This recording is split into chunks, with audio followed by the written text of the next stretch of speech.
Okay, so the article that I chose was A Dual Language Revolution in the United States by Deborah K. Palmer, Christian E. Zuniga, and Catherine Henderson. The reason why I chose this study was because I could really relate this to my current campus right now. My current campus is currently serving in the dual language program from kinder through second grade. My campus name is Wilson Elementary, and I'm going to talk about this. What I found was that about this article that was very interesting was that it talks about a brief history about the bilingual education in the United States. So what surprised me the most was what they were mentioning that they for many centuries, about 16th and 17th century, in the United States they spoke around 300 languages. We're talking about when the Europeans in the 16th and 17th century brought disease, conquest, destruction, and more languages including Spanish, German, Dutch, English, and a variety. As well, what I found interesting was the different languages from West Africa, from the slaves. So we even have more languages like that. And from Asia and Latin America as well. And what I also found very interesting about this study was that in this particular article, they talk about in Central Texas, and specifically they were looking at the Hillside Elementary School. That's their sodium. So what I found what very interesting, and I found shockingly, quite frankly, it was that the dual language revolution has been occurring as an estimated 2,000 dual language programs nationwide. Many of them have been implementing the dual language program of Gomez and Gomez. In Texas only, there are well over 80 school districts implementing the dual language, possibly by Gomez and Gomez. And what is very interesting is that this program is emerging from the Texas Rio Grande by Dr. Richard Gomez and Dr. Leo Gomez. And it seems that they have been, both of them, giving a winning message that attracts policymakers and district administrators to add an additive and enrichment model of bilingual education in the interest of improving academic outcomes.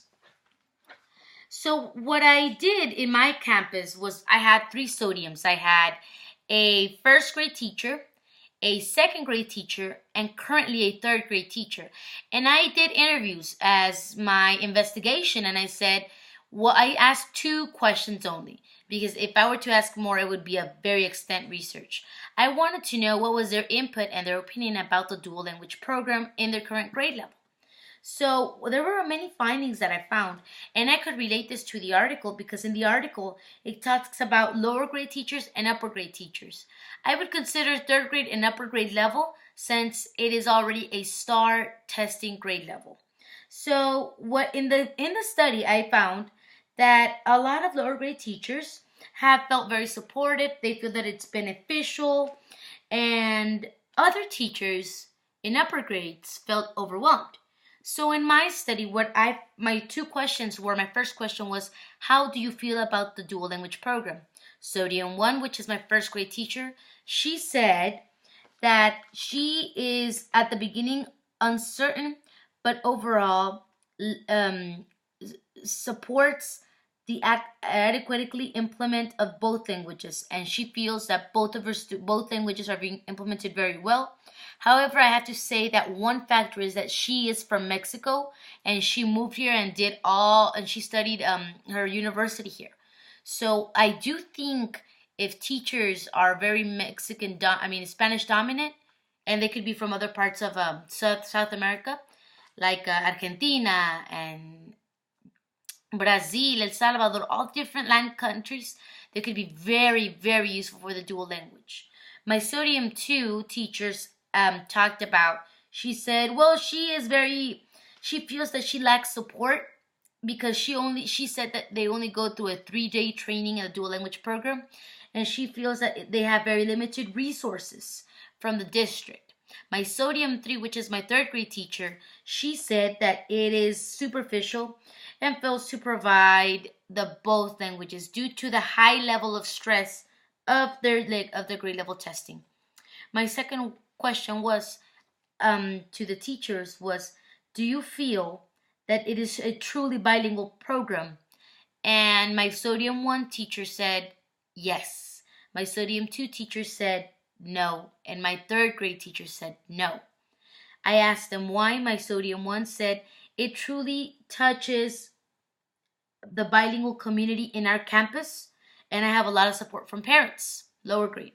My Sodium 2 teacher said that since they're going to be transferring to the third grade level, to the third grade, and STAR is only going to be tested in English for the majority of the students, which they could also be tested in Spanish, but they're trying to alleviate that weight, and she said that it is very superficial and fails to provide two bilingual adequate program. My Sodium teacher said she has no comment. She doesn't feel supportive at all. She feels the 3-day training is ridiculous, in her words. So I did a study just like the article, in a way that I interviewed what the teachers' opinions were. We've been doing in Wilson the dual language program for about 4 years now in the history of Wilson, and it appears to me that the lower grade teachers feel very supportive of the program, and the upper grade teachers feel very not in their safe zone, as per se. And a lot of them, besides them, just like in the chapter and in my school, they feel because of the tension of passing a test. Bottom line is, if you pass a test, you did your job. Bottom line is, if your students didn't pass a test, there's something wrong with the teacher.